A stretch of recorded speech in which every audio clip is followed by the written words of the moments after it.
I have a nice surprise for you out there in radio land. Marquis is here. Marquis is from Alabama, Montgomery, Alabama. And we had Marquis on, I guess, late last year. And he talked about manhood, the impact that Bond had on his life. He's the one that said he is a man, not the man, but a man. This is back in October. That's amazing that much time gone by. February. It was February of last year? You're right. It was October. Yeah, Right. of last year. Right. And he said that he's not the man, he is a man. That's right. And he has a beard that looked like Bin Laden child. And it's interesting. I have to get used to this. But he's in town because his job sent him here, so he's hanging out with us while he was here working. Welcome, man.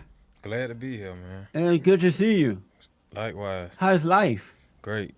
Life is great. Yes. And what made life great? Because God is good. And his mercy endures forever. Yep. And what make God good?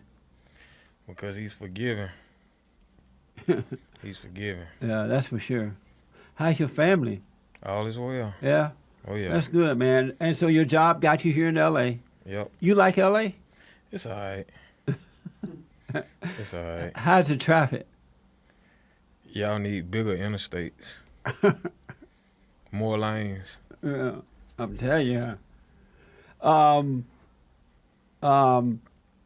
You just recently had a car accident. Right. You had an amazing accident.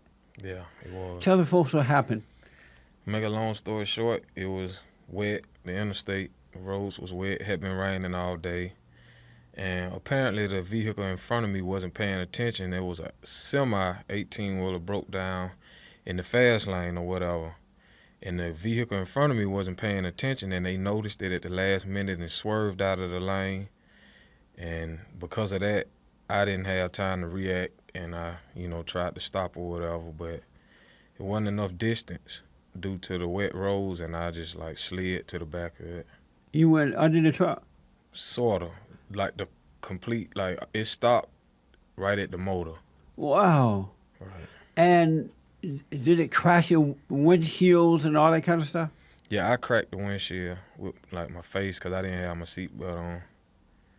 And so you driving and you see you about to go under this truck with your car. Right. What'd you do? Thoughts start coming to me. I tried to protect myself with my arms,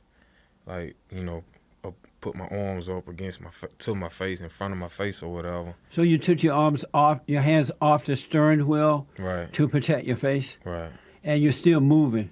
Yeah. And then what happened? I just remember hearing the crash.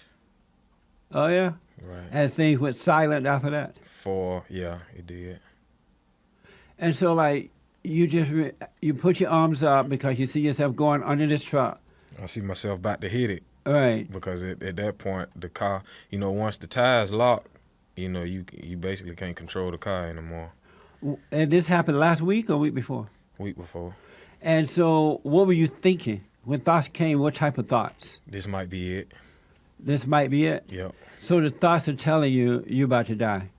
Oh, this might be it. Basically. Meaning that you're about to die. Basically. And did you become afraid? Did you experience fear in that moment? I don't really remember. You don't remember? No. And so you said, I got my hands up. I'm thinking of a song. I got my hands up. Say it again. Something like that. And so you go under this car, you got your hands up to protect your face. And did you crash did your face hit the windshield? Right. And then everything went silent. Right. Were you worried about anything prior to the impact? I wasn't conscious enough I wasn't in the right conscious state to be worried. Even when you started thinking prior to hitting, when you started thinking this might be it, were you worried that you were going to die? It never made it to that point. Oh, okay. You didn't have enough time, huh? No, I ain't having no time. And so you go under the car and everything went quiet. Right. Were you conscious of things, of physical things around you? Yeah, but it wasn't the normal conscience. What was it?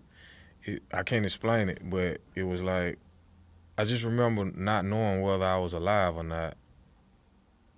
You're sitting in this car not knowing if you're alive or dead? Right. Were you thinking, am I alive? I remember the question. Yeah.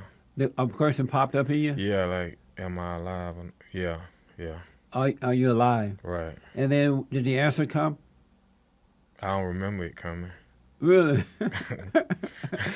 And did you see the white light in the tunnel? Did you go through the tunnel? Nah.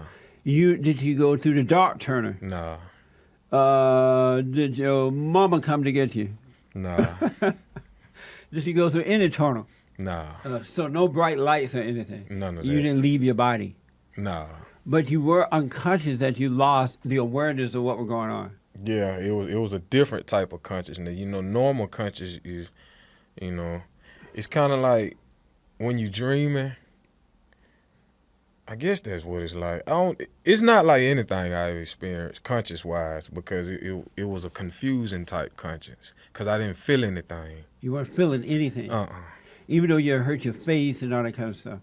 I didn't even know it, that my face was whatever. Really? Nah. And then next thing you knew, you were in the hospital? Right. And what happened there?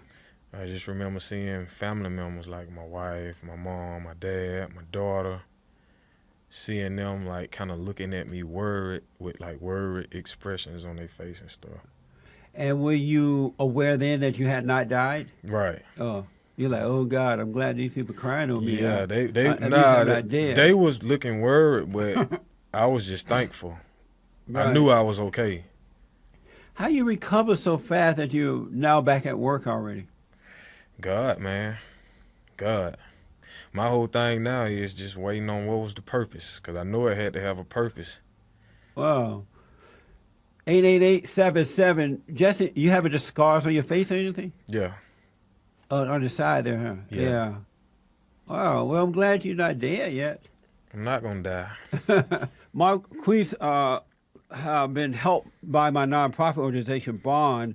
I want to get into some other things with you, but tell the folks how Bond helped you. Bond helped me realize that I was my own problem, basically. And how old were you at the time? Maybe 19, 20. Yeah. You made a major change, too, because you realized that and you went back and you were already working, but you have your own business and you also work another job. You have a house and you got married. How long you been married? 5 years. It's been 5 years already? Already. Wow. I went to Alabama and that was a fun wedding, huh? Yes. Yeah, we had a good time. You like married life? Yes. And you have a new baby? Yes. Is it a girl or boy? Girl. Yeah. And so you like it, huh? What do you like about married life? I like the way it separates priorities. Yeah. I like that. I like the way it kind of, certain things just don't line up with married life. Like what, for example? The way you spend your leisure time. Meaning that you don't have any time? Not necessarily that, but when you do have leisure time, you have to factor in the fact that you do have a wife and kids and stuff. You have a family. So normally being single, you may do things such as like going to the club or hanging with the fellas. Right. Not that married guys don't, but you won't do it as much. You factor in the fact that you do have a family and that you are responsible for, you are the head of, so you'll make your choices based on that. Around your family. Right. Where if you're not with a family, you can just do what you want without having to think of anyone else. Right. So even when you want to relax or have leisure time, it still has to be centered around your family. Yeah. So you don't have time to fool around and stuff. Right. It cut out that. Wow. Yeah. So you have your own barber shop too, right? You're a barber. Right. Yeah. How's that going? Great. It is? Yes. How do you have time to work a full-time job and do cut hair? You just have to be conscious of your time. Yeah. You can't just waste time. You have to, That's amazing.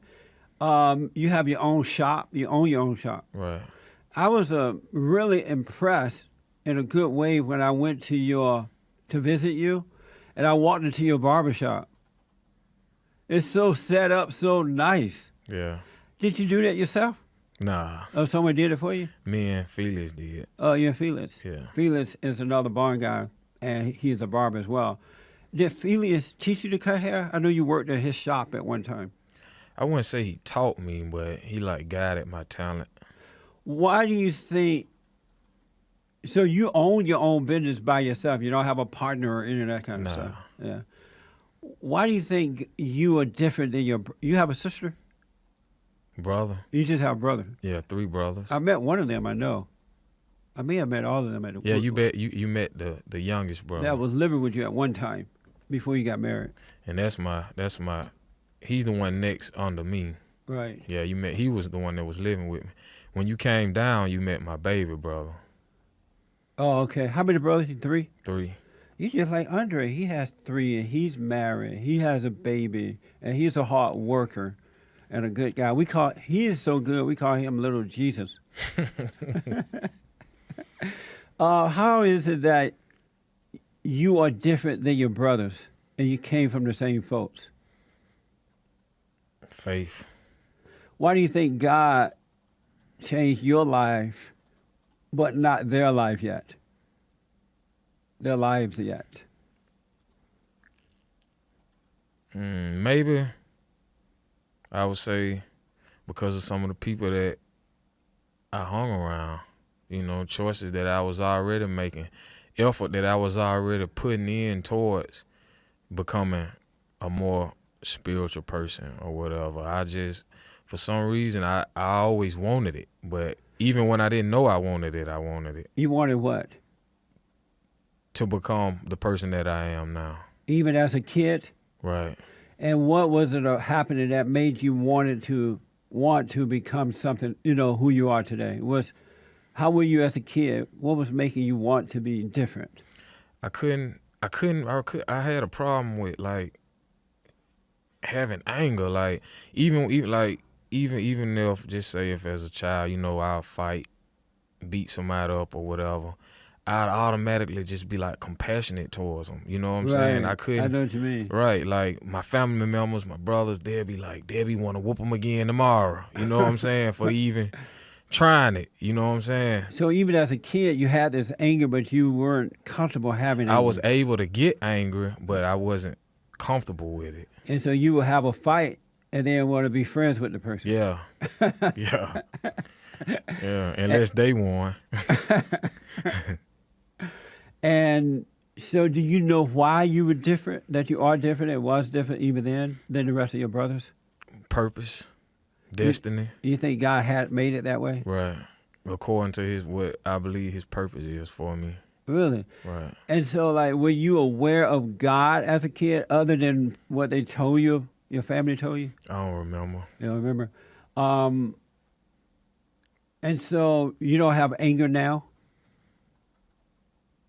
Nah, I try not to. How were you able to overcome your anger? By seeing it. By seeing that you had understanding what it do. as you got older and stuff. Right. Yeah. What is it like to deal with life without anger? What is it like? What is life for you living it and facing all these challenges without anger?